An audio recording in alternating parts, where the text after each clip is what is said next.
सदर बाजार police station विषय बेपत्ता महिलेचा पोलीस मार्फत शोध होण्याबाबत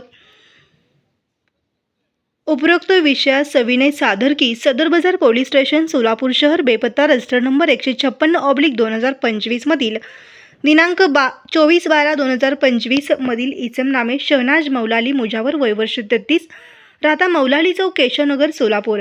बेपत्ता महिलेचे वर्णन खालीलप्रमाणे। नाव शहनाज मौलाली मुजावर, रंग काळा सावळा, बांधा सडपातळ, उंची 159 सेमी, बोलीभाषा मराठी हिंदी, कपडे चोळीदार पायजमा, शिक्षण 10वी। यातील बेपत्ता इसम नामे शहनाज मौलाली मुजावर वय वर्ष 33 राहता मौलाली चौक केशवनगर सोलापूर ही दिनांक 24/12/2025 रोजी दुपारी 1 वाजण्याच्या सुमारास घरातून कोणाला काही एक न सांगता कोठेतरी निघून गेली आहे। तरी वरील नमूद वर्णाची व्यक्तीच्या आपल्याकडील तांबे पोलीस मार्फत शोध होऊन सदर बेपत्ता इसमाचा शोध होण्याकरिता किंवा त्याबाबत उपयुक्त माहिती मिळून आल्यास तात्काळ इगडी पोलीस स्टेशन येथे संपर्क साधावा।